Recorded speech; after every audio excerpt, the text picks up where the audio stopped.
My father's name flashes on my phone screen for the fifth time. I watch it vibrate against my glass desk, the sleek surface a far cry from the scratched oak table where I did homework as a child. Outside my window, Chicago's skyline gleams in the afternoon sun 15 stories up and 800 miles from the rancher home where I learned to make myself small. I hover my finger over ignore again. The leather chair creaks as I shift my weight. The phone falls silent. 3 seconds later, an email notification appears. From Lawrence Reynolds. Subject: Your sister needs you. Last chance. My stomach tightens as I open it, the words blurring together except for the final line. Chloe's wedding is the most important event of her life. Be there or forget about any future support. A voicemail notification pops up next. I press play and set it on speaker. Madeline, it's your father. His voice fills my apartment, commanding as ever. I don't know what game you're playing, but this has gone on long enough. Your sister's wedding is in 2 weeks, and the festivities start this weekend. If you can't put aside whatever grievance you have for Chloe's special time, then you can forget about any future support from this family. Your mother is beside herself with worry. Call me back immediately. A bitter laugh escapes my throat. I cross to the closet and pull out a framed diploma hidden behind winter coats. The gold embossing catches the light. Madeline Ann Reynolds, Bachelor of Science in Data Science, summa cum laude. 3 years collecting dust instead of hanging on my wall because old habits die hard. My phone buzzes with a text from my mother. Please call. Your father is getting impatient. I glance at the calendar on my desk. Chloe's 2-week wedding extravaganza is highlighted in angry red 14 days of ceremonies, parties, and photo shoots for the golden child's perfect day. I tap open my banking app. $138,947.32 in savings. More than enough to never need their support again. They just don't know it yet. A memory surfaces 3rd grade, clutching my report card with 5 perfect as. Mom at the kitchen table, nodding without looking up from her magazine. That's nice, honey. That same night, the living room erupting in cheers for Chloe's participation ribbon from the school play. Did you see how she projected her voice? She was the best one up there. Dad's face glowing with pride while I sat invisible on the stairs. The science fair my sophomore year. The blue ribbon I won for analyzing local water quality. The empty chairs where my parents should have been, they'd gone to Chloe's soccer game instead. She'd scored 1 goal and they talked about it for weeks. Principal Williams handed me my award. Your parents must be so proud. I nodded, the hollow feeling in my chest already familiar. Then senior year, the thick acceptance package from the University of Chicago. My hands trembling as I read the scholarship offer. Chicago? Mom's forehead creased with concern. That's so far away. Chloe might feel inferior if you go there when she's just attending community college. Dad didn't even look up from his newspaper. We've discussed this. You're staying local. End of story. The quiet negotiation that followed. I could live in the dorms at State, just 20 minutes away. For quiet study, I'd argued. They agreed, believing I'd surrendered. 2 weeks later, I boarded a bus to Chicago with everything I owned in 2 suitcases, leaving a carefully crafted paper trail of community college registration and a fake dorm assignment. The calculated risk of my first real independence. Now I stand before my bathroom mirror, no longer the invisible daughter. My reflection shows someone they wouldn't recognize confident, successful, unburdened by the need for their approval. I return to my desk and trace my fingers over my name on the diploma. Madeline Ann Reynolds, product analyst, 6-figure salary, invisible no more. My laptop screen glows as I open the airline website. My fingers move decisively across the keyboard, booking a first-class ticket home. Time they finally see me, I whisper to my reflection in the darkened screen. I pack my designer luggage with precision, tucking the diploma between layers of clothes. A gentle smile spreads across my face as I imagine their expressions when they finally learn who I've become. Have you ever had to hide your success from those who should have celebrated it most? What would you do if your family only valued you when they needed something from you? My homecoming is about to teach them a lesson they never expected. The rental car crunches over familiar gravel. I park behind a florist span unloading cascades of white roses.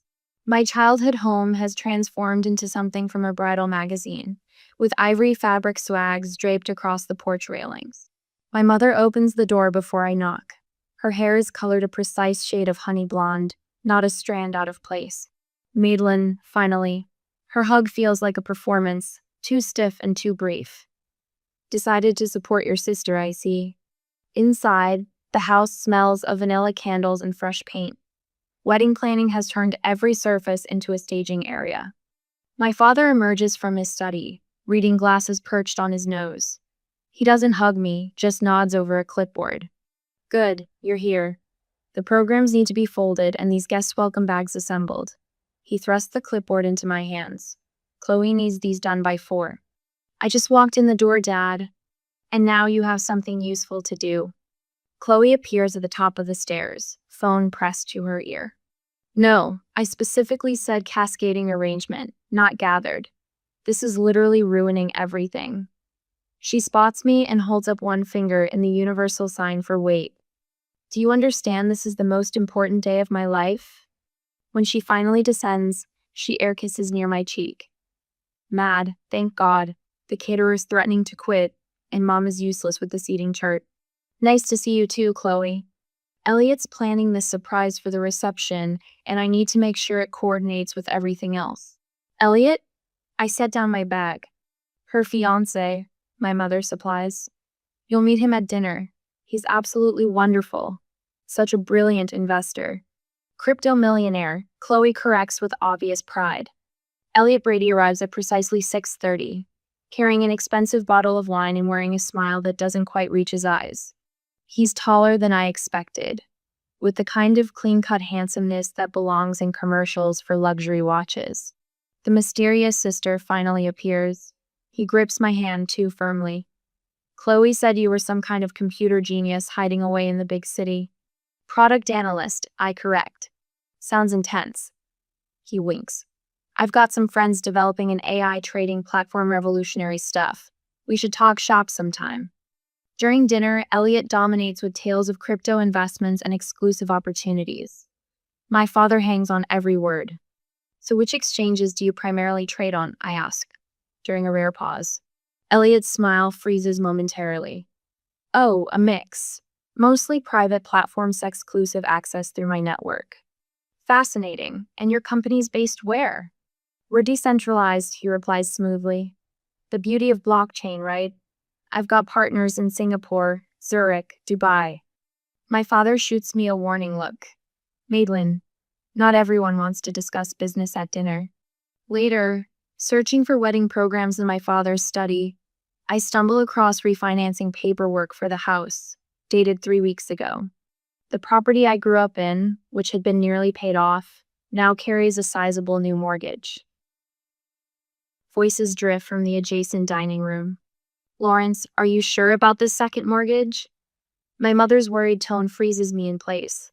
That's everything from my inheritance, too. Helen, Elliot has guaranteed 20% returns minimum. But $115,000 is... You wouldn't understand investments like these. My father cuts her off. This is what building real wealth looks like.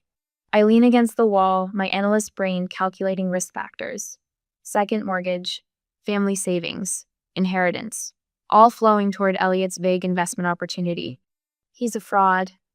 Aunt Helen's voice is barely above a whisper as we stand in the back garden, supposedly admiring her contributions to the wedding flowers. You see it too? I ask. She nods, her gray eyes so similar to mine sharp with concern. Your father won't listen to me. Started talking about how I've always been jealous of his success. Mr. Wilson down the street lost $50,000 in an exclusive investment opportunity last year, she continues. Sounded awfully familiar when I heard about Elliot's proposals. Madeline? A familiar voice calls from the fence line. Mr. Thomas, my old science teacher, waves. I've been following your career.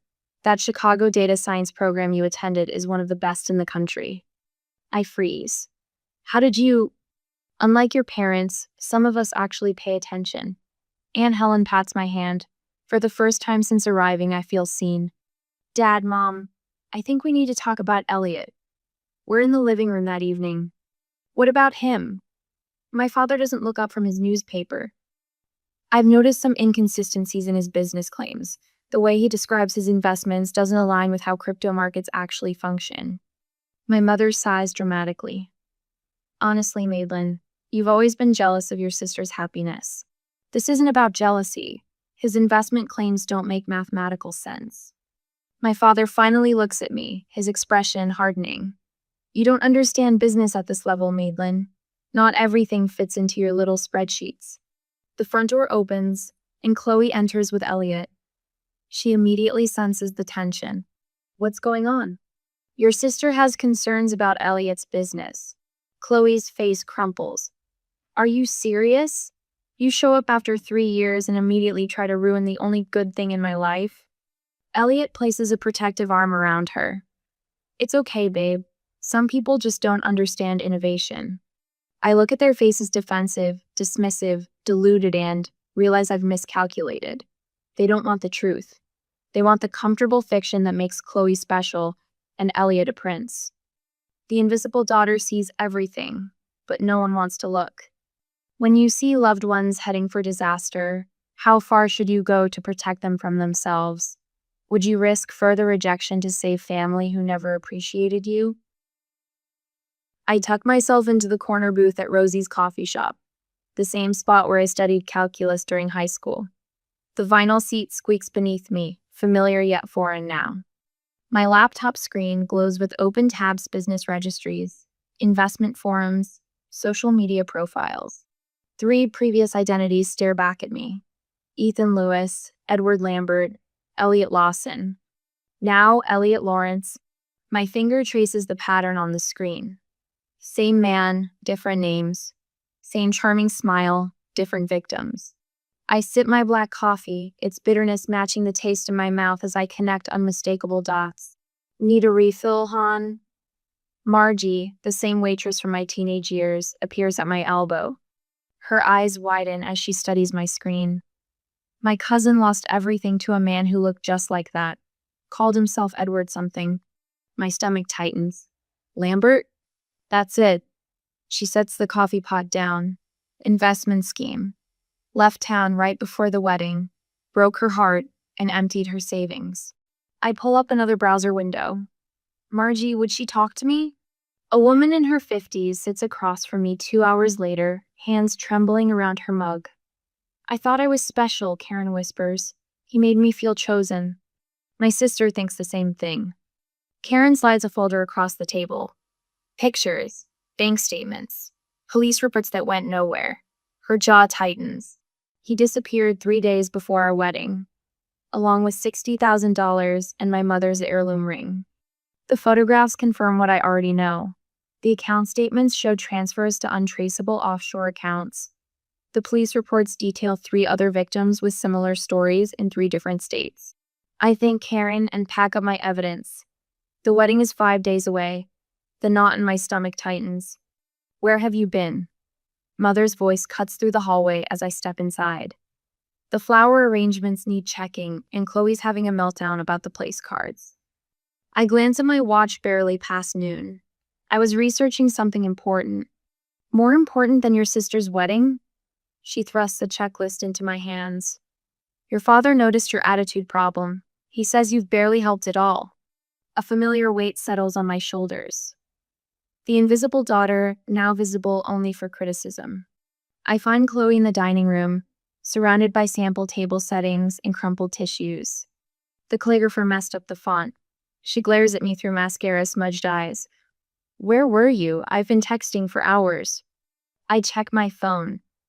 3 texts, the first sent 40 minutes ago. You've always done this. Chloe sniffles dramatically, disappearing when you're needed, then showing up to overshadow me. The accusation lands with practiced precision.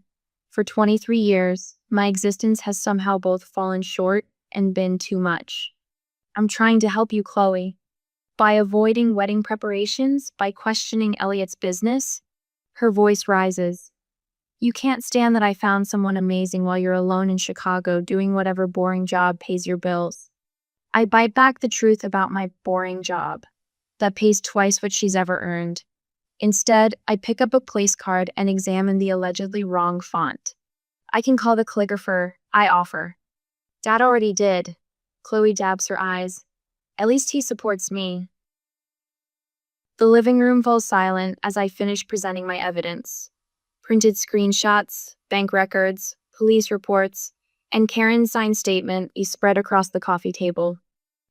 My parents sit stunned on the sofa. Chloe perches on the armchair, face pale. Elliot stands by the fireplace, his expression carefully composed. This is clearly a case of mistaken identity. His smile doesn't reach his eyes. I have a common face. People mix me up all the time. 3 different women in 3 different states. I keep my voice steady. All with the same experience of a man who matched your description, used names similar to yours, and disappeared with their money right before the wedding. Madeline. My father's voice carries a warning. This is absurd. Dad, look at the pictures. I push a photo toward him. Look at the timeline, look at the pattern. I've never seen this woman in my life, Elliot insists, gesturing at Karen's statement. Chloe jumps to her feet. I can't believe you'd go this far to ruin my happiness. Tears stream down her face. You've always been jealous of me. Jealous? The word catches me off guard. I'm trying to protect you. By ambushing my fiancé with these fabrications? Chloe snatches the papers from the table, crumpling them in her fist. Chloe, I reach for her arm. The second mortgage, your retirement fund, Mom's inheritance, it's all gone to his investment opportunity. Don't you see the pattern? That's enough. My father stands, face flushed. You need to leave this house right now. Elliot places a comforting hand on my father's shoulder. Lawrence, it's all right. She's just concerned for her sister, misguided but coming from a good place. His practiced sympathy makes my skin crawl. I'm not leaving. I stand my ground, straightening to my full height. And I'm not the same invisible daughter anymore. Silence falls across the room. What are you talking about? My mother asks. I didn't go to community college. The truth rushes out after years of containment. I graduated top of my class from the University of Chicago 3 years ago. I'm a product analyst at Tech Fusion. I make 6 figures. I've been supporting myself entirely since I was 18. Their stunned faces would be satisfying under different circumstances. That is impossible, my father stammers. Is it? I pull out my company ID badge. Check my LinkedIn profile. Call my office. I've been someone else entirely while you were too busy with your golden child to notice. Chloe sinks back into her chair, her expression flickering between shock and disbelief. And now I'm giving you one chance, your last chance to see the truth before it's too late. I gather the scattered evidence, carefully reassembling the case. This man is not who he claims to be. The wedding is in 5 days. His pattern is to disappear 3 days before the ceremony, once he has access to all the funds. Elliot's mask slips for just a second. A flash of calculation crosses his face before the charming smile returns. I think we've all heard enough fantasy for one day. My father's voice has regained its authority. Madeline, I won't ask again. Leave now. I look at each of them, my father's rigid certainty, my mother's conflicted loyalty, Chloe's defensive anger, Elliot's practiced concern. When he disappears with everything you have, I say quietly, gathering my belongings, remember that someone tried to warn you. The front door feels heavier than it did when I was 17, sneaking out to study at the library. This time, I'm not hiding who I am. This time, I'm walking away with the truth they refuse to see. Have you ever had to stand alone with the truth while everyone you loved chose comfortable lies? What would you do if you were me? Walk away or fight harder for a family that refused to listen? My next decision will change everything. My phone won't stop buzzing. I set it face down on my kitchen counter and pour another cup of coffee, watching the steam rise in the morning light of my Chicago apartment. 2 days before Chloe's wedding, and the notifications have evolved from demanding to desperate. I flip the phone over, 17 missed calls, 23 text messages, 5 voicemails. The first voicemail plays on speaker. Madeline, he's gone. My father's voice cracks a sound I've never heard before. Elliot disappeared last night. Call us back. The second, the accounts are empty. Everything. Even your mother's retirement fund. His commanding tone has vanished, replaced by something hollow. The third catches me off guard. The police said without a written contract, there's little they can do. My mother's voice trembles. They called it a civil matter. Please, Maddie, we need you to come home. She hasn't called me Maddie since I was 10. Chloe's text glows on the screen. You were right. I didn't listen. Please help us. I trace my finger around the rim of my coffee mug. From my 15th floor window, Lake Michigan stretches blue and boundless. 15 stories up and a lifetime away from the family that only sees me when disaster strikes. My mentor Vivian answers on the second ring. You sound troubled, she says instead of hello. They finally believe me about Elliot, I tell her, now that he's gone with their money. And they want your help. Yes. Vivian's silence holds years of wisdom. She helped me build my career when my own parents couldn't be bothered to attend my graduation. What are you considering? She finally asks. I press my forehead against the cool glass of my window. I haven't decided yet. Boundaries aren't walls, Madeline. They're doors you control. After we hang up, I book a flight home for the second time this month. The difference. This time, I pack only enough clothes for 3 days. The wedding tent stands half dismantled in the backyard when my cab pulls up. White chairs stacked against the fence. The elaborate flower arrangements now wilting still adorn the porch rails. My mother opens the door before I knock. Her makeup-free face aged 5 years in 2 days. You came. Her arms hover for a hug I don't step into. My father paces the living room, phone pressed to his ear. He hangs up when he sees me. His eyes flick to my designer handbag, the watch on my wrist. We thought perhaps you might be able to help with. He clears his throat. Financial assistance.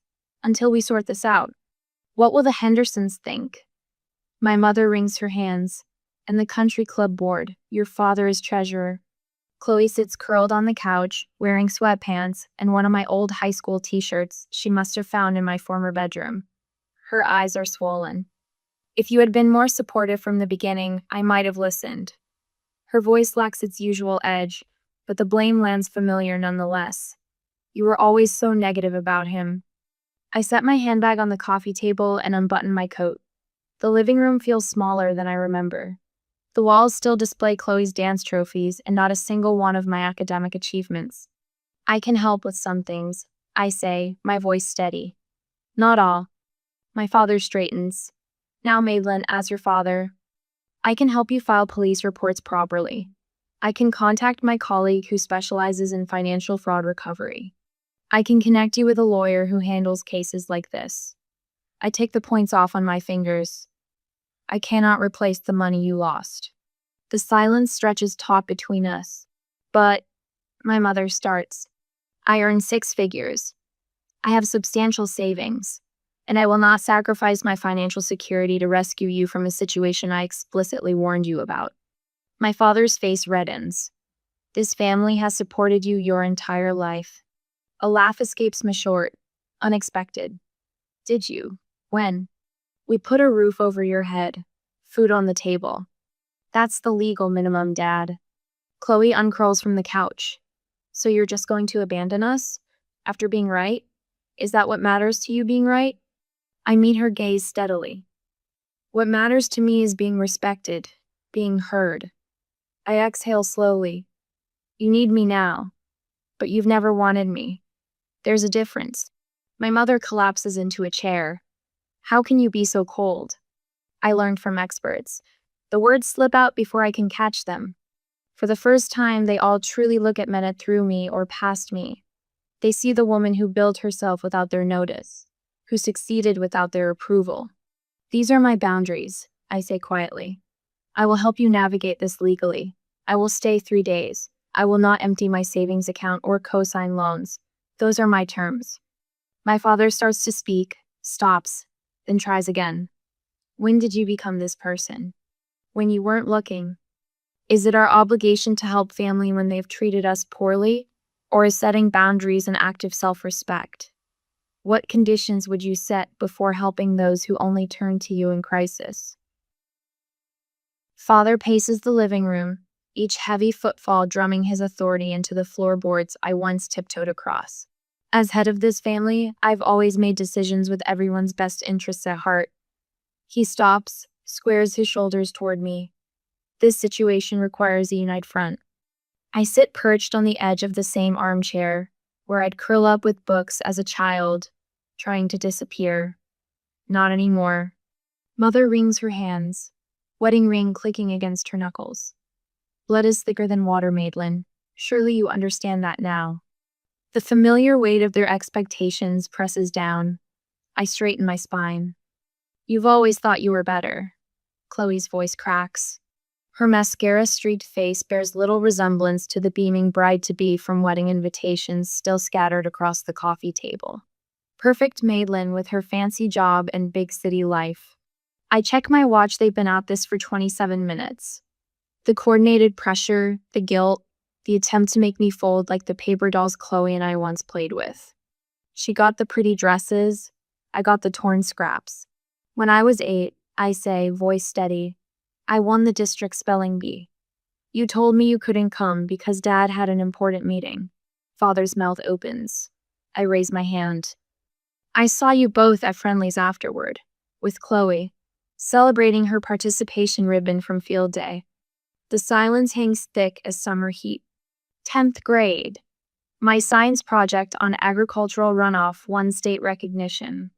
The ceremony was the same night as Chloe's choir concert, where she sang in the back row. You chose the concert. Mother's gaze drops to her lap. My high school graduation you left immediately after because Chloe had a date to prom and needed help with her hair. The grandfather clock ticks in the corner, marking seconds of uncomfortable truth. Christmas 2020. I got you each thoughtful gifts based on conversations we'd had that year. You gave me a generic gift card with the wrong name on it. The front door opens with a familiar creak. Aunt Helen stands framed in the doorway, clutching her purse like a shield. I saw it all. Her voice wavers but holds. Every recital you missed, every achievement you downplayed. I watched this child wilt while you fawned over her sister. Father's face flushes crimson. This is family business, Helen.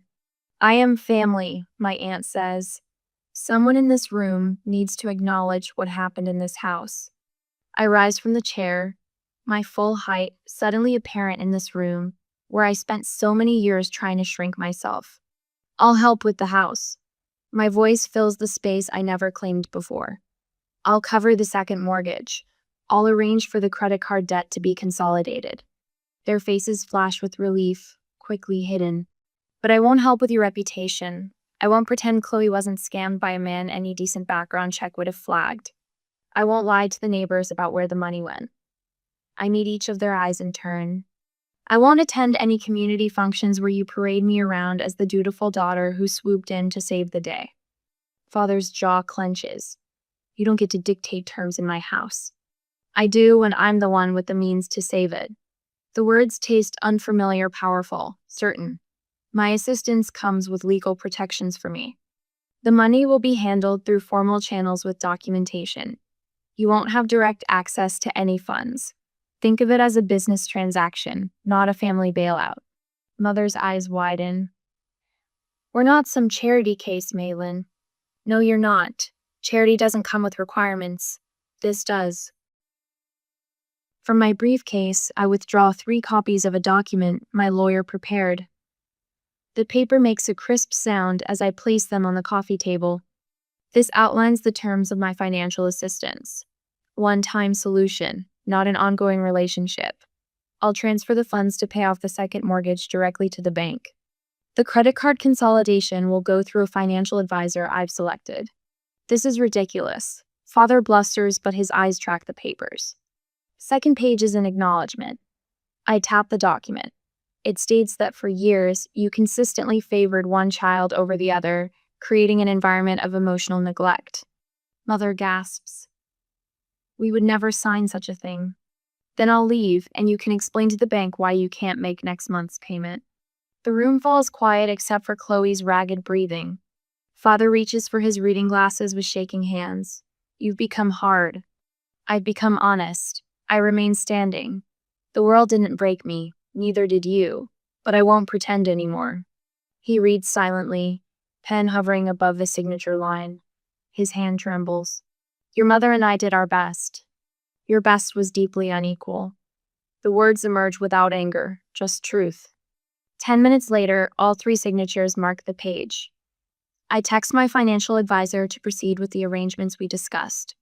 I pull out my phone and make a call. Miss Winters, we're proceeding with Plan A. Yes, the full arrangement. I listen briefly. Thank you. The documentation has been signed. You'll receive copies within the hour. I turn to my family. Rachel Winters is a certified financial advisor who specializes in family debt restructuring. She'll contact you tomorrow to begin the process. Everything will go through her, not me. Father opens his mouth to object. This isn't negotiable, I say. She'll ensure the mortgage gets paid and creditors are handled properly. The money never touches your accounts directly. I gather my things without rush or ceremony. No tearful embraces, no promises to call soon. I hope you find peace with your choices. I straighten my jacket, check that I have everything. Aunt Helen follows me onto the porch. Will you be all right? The afternoon sun warms my face as I look at the street where I once waited for a school bus, dreaming of escape. I already am. I walk to my rental car, back straight, steps measured. The rearview mirror shows the house growing smaller, but I don't look back. Some bridges can't be rebuilt. Some shouldn't be. Sunlight streams through the bay windows of my home office, casting golden rectangles across the maple desk where I've arranged my life in neat, purposeful rows. My Chicago apartment is gone traded for this craftsman bungalow with its solid bones and history. 1 year since I walked away from the Reynolds family drama. The diploma now hangs centered on the wall. Madeline Ann Reynolds, Bachelor of Science in Data Science, summa cum laude. No longer hidden behind winter coats, no longer a secret. My laptop chimes with an incoming video call from Layla, the 3rd student in my mentorship program for first-generation college women. Her face appears, bright with news about a scholarship interview. I used that preparation technique you taught me, she says, tucking her dark hair behind her ear. When they asked why I deserved it more than others, I didn't apologize or minimize. I told them exactly what I'd accomplished with it. And I lean forward. Her smile breaks wide. They called an hour ago. I got it. You earned it, I correct her gently. There's a difference. After the call, I step into my backyard garden. Spring has coaxed the first green shoots from soil I've amended and nurtured through seasons of patience. My fingers brush the tender leaves of tomato seedlings. These will grow strong, unlike the withered roots I left behind. The letter from my therapist, Dr. Chen, sits on the patio table. 1 year of weekly sessions documented in her precise handwriting. Patient demonstrates significant progress in establishing healthy boundaries and recognizing her inherent value, separate from family validation. Wednesday afternoons still belong to the community center where I teach financial literacy to young women. Last week, Tanya, quick-witted 17-year-old with a spark that reminds me of myself, spotted the warning signs in a pyramid scheme targeting her mother.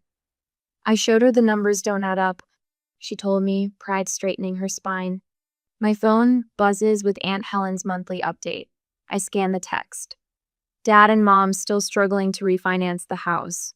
Chloe working part-time at the local bank, attending therapy twice a month. No mention of attempts to contact me directly. The boundary holds firm on both sides. The garden timer chimes.